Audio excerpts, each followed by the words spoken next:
병합창고, 병합창고. 자, 병마창고. 오늘은 대구 부동산 오를 수밖에 없는 4가지 이유에 대해서 한번 알아보겠습니다. 자, 들어가기 앞서서 심오하게 받아들이지 말자. 심오하게 받아들이면 서로 에너지 낭비입니다. 한번 재미로 봅시다. 저도 공부하는 입장이고 재미로 봅니다. 자, 그래서 먼저 대구 공동주택 실거래 가격 지수를 가져왔습니다. 한국부동산원, 한국감정원이죠. 거기서 데이터를 가져왔고 먼저 10년으로 봅니다. 자, 10년으로 2010년 12월부터 2020년 12월까지 공동주택 실거래 가격 지수 봅니다. 보면은 2010년 12월에 58.4였어요.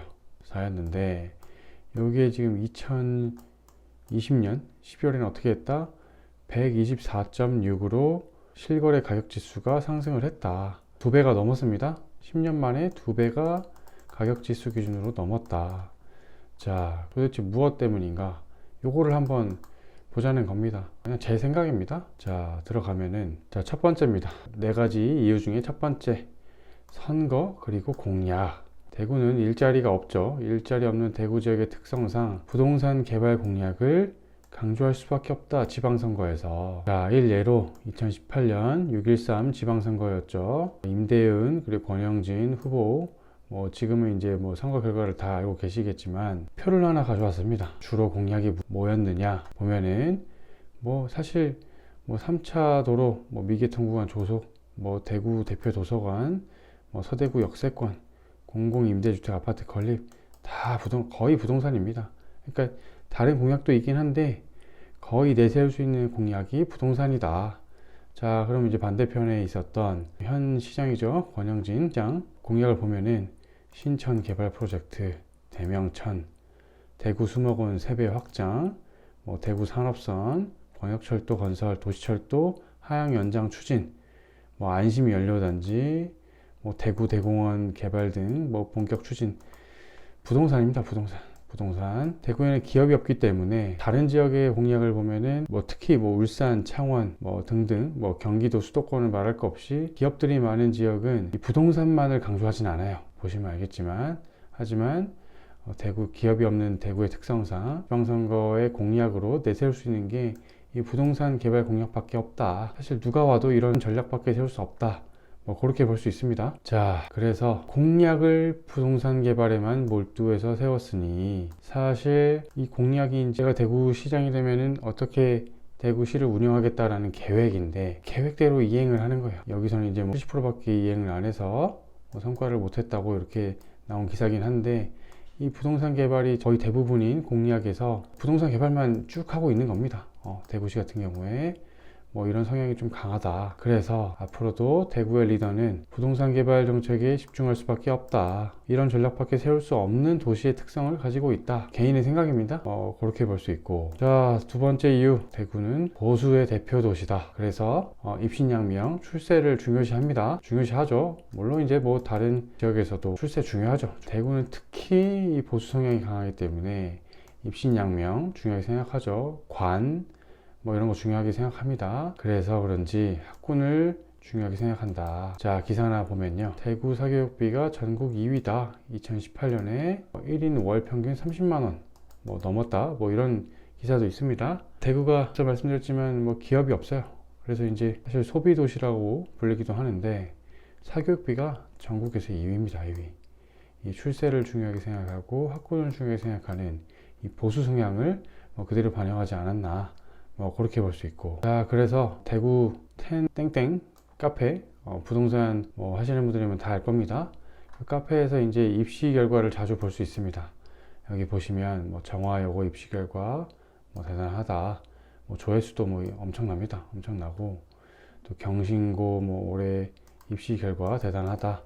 입시철만 되면 이제 늘 올라오는 글입니다. 끝까지 만들어서 올리는 걸 볼 수 있고. 자, 이 글들만 봐도 부동산 카페에 이런 입시 결과가 많이 올라온다.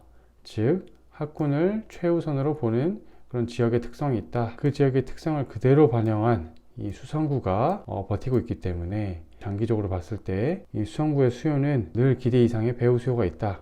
그렇게 볼 수 있을 것 같습니다. 자, 다음으로 세 번째 이유. 대구 과시욕 자, 이거는 저만의 느낌일 수 있습니다. 예를 하나 들어볼게요. 2019년 각 시도별 신차 등록 탑3입니다. 진짜 탑3. 자, 여기 경북, 경남, 대구, 울산, 부산 지역의 데이터만 봤는데, 자, 여기 보시면 대구 각 시도별 신차 등록 1위가 뭐죠? 벤츠 E클래스다. E클래스다. 경북 그랜저입니다. 경남 그랜저, 부산은 소나타, 울산 돈 많이 버는 지역입니다. 현대자동차도 있고요. 돈 많이 버는 도시죠. 소득 수준 높아도 1위가 산타페다. 근데 대구는 상대적으로 기업 여건이 열악한데도 E클래스가 신차 등록 1위에 랭크해 있다. 이렇게 보면은 대구는 어떻게 보면 상대적으로 벤츠 왕국이 아닌가. 이걸 부동산에 적용을 해보면은 이 범사 만삼이 벤츠다. 이렇게 볼 수 있고, 이 벤츠에 대한 수요가 높다는 겁니다. 이 수성구 범사 만삼에 대한 수요가 높다는 얘기입니다. 자, 그리고 이게 맞는지 모르겠습니다만 이 에르메스가 입점한 가장 작은 도시다. 자, 요거는 뭐 정확하지 않습니다만 요런 뭐 이야기도 들었습니다. 이게 대구다. 소비욕이 강하고 과시욕이 강하다. 자, 그렇게 볼 수 있고, 그래서 그런지 특히 대구의 신축 가격 상승률이 타 지역 대비 강세입니다. 이런 대구의 과시욕과 소비욕이 반영된 결과가 아닌가, 그렇게 볼 수 있을 것 같습니다. 자, 그래서 이 드라마 펜트하우스 보시는지 모르겠습니다. 뭐 엄청 뭐 주상복합 좋죠. 이거 볼 때마다, 자, 서울에서는 잠실 롯데타워, 타워팰리스 생각나죠? 생각나는데 이 대구 범어에는 위브 더 제니스가 있다. 주상복합으로 뭔가 펜트하우스 범어의 위브 더 제니스는 소비욕 강하고 과시욕이 상대적으로 강한 지역의 특성상 늘 수요를 받침할 수 있다. 뭐 이런 생각이 듭니다. 그렇게 볼 수 있고, 이 드라마 참 재밌는데 여러분은 뭐 어떻게 재밌게 보시는지 잘 모르겠습니다. 참 재밌습니다. 자, 그렇게 볼 수 있고, 자, 그리고 네 번째 정부입니다. 정부. 과연 정부는 부동산이 떨어지길 바랄까요? 당연히 아니죠. 당연히 아닙니다. 그 이유는 뭐 간단합니다. 이 부동산 가격이 떨어지면 우리나라 국민의 가계대출 대부분이 묶여 있는 이 부동산 자산이 하락하게 된다는 것이고, 이는 즉각 표심의 하락을 뜻한다. 정권에 영향을 끼친다. 이건 아주 정치인들 입장에서는 큰 요인입니다. 자, 그렇다면 이 정치인들이 바라는 부동산 상황은 무엇이냐? 떨어지는 걸 원하지 않으면 그럼 급격하게 오르는 거를 바랄까? 자, 보면 그건 아닙니다. 급격하게 오르면은 이게 정책이란 게 뭐 항상 수혜자가 있고 또 이게 피해자가 있기 마련이지만, 이게 부동산 가격이 급등하게 되면은 이 피해자층에 있는 분들에 대한 또 표심이 또 하락할 수 있기 때문에 이것도 바라지 않는다. 그럼 뭐냐? 원하는 건 바로 가격이 천천히 오르는 것. 그래야 그 다음에도 표를 받을 수 있다. 요거 이제 정치 입장에서 중요한 요소입니다. 정부 입장입니다. 대통령 선출직이죠. 그리고 정당, 뭐 국회의원도 선출직입니다. 이 선출직들이 이 행정부와 입법부를 운영하기 때문에 이 표심이 중요하다. 정부는 이런 입장을 취할 수밖에 없다라는 겁니다. 자, 그렇게 볼 수 있고, 다음으로 이제 부동산 경기도 천천히 오르는 이 안정화 양상을 띄어야 이 가계부채 리스크도 걸릴 수 있고, 그리고 이 제조업이나 우리나라 이제 기간산업 성장을 통한 경기부양 정책 카드를 쓸 수 있다. 자, 요게 이제 바람직한 그 경제 성장의 카드이기 때문에 부동산 시장 안정화를 원한다. 정부 입장에서 이렇게 볼 수 있다. 라는 겁니다. 네, 그렇게 볼 수 있고, 자, 정리를 해보면 정부 정책의 목적은 이 부동산 가격의 안정적인 상승이고, 대구광역시 역시 그 영향권 내에 있다. 이 정부라는 거는 이 중앙정부, 대구 역시 이제 그 광역단체이기 때문에, 지자체이기 때문에 이 중앙정부의 영향권 내에 있다. 그 영향권을 벗어날 수는 없다. 그렇게 볼 수 있는 겁니다. 자, 그렇게 볼 수 있고, 자, 그래서 간단하게 오늘의 결론 한번 내봅니다. 단기적으로는 조정이 있을 수 있습니다. 뭐 지금 워낙 많이 올랐기 때문에 조정이 있을 수는 있겠지만, 중장기적으로는 좀 오를 수 있는 지역적 특성을 가지고 있지 않나, 그런 생각이 들고, 내 집값 떨어뜨리고 싶은 사람은 없죠. 정부도 정치인도 마찬가지다. 자, 세종이 가장 많이 오른 지역 중에 하나입니다. 왜 그러죠? 세종에 국토부가 있다. 국토부 세종이 내려가면서 아마 특별분양 공무원들 많이 받았습니다.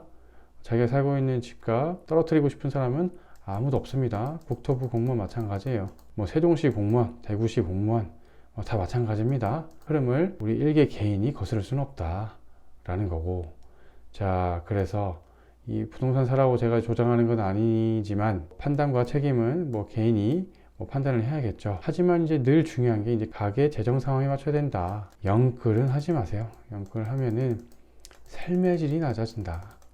삶의 질이 낮아진다. 그래서 뭐 먹는 게 달라지고 입는 게 달라지면 그거 뭐 부동산 가격 올라서 대출금 내다가 은행만 배부르는 일입니다.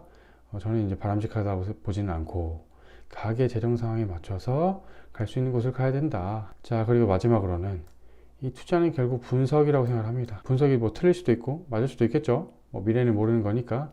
하지만 내가 살고 있는 그리고 내가 투자하고 있는 지역을 분석하고 분석해야만 투자도 살아남을 수 있는 게 아닌가. 이 살아남을 수 있다는 뜻은 이제 삶의 질도 챙기면서 투자도 성공, 이런 의미가 아닌가, 뭐 그런 생각이 들었습니다. 자, 오늘은 대구 부동산 오를 수밖에 없는 이유, 지역적 특성 한번 생각을 해봤는데 수고하셨습니다. 병합창고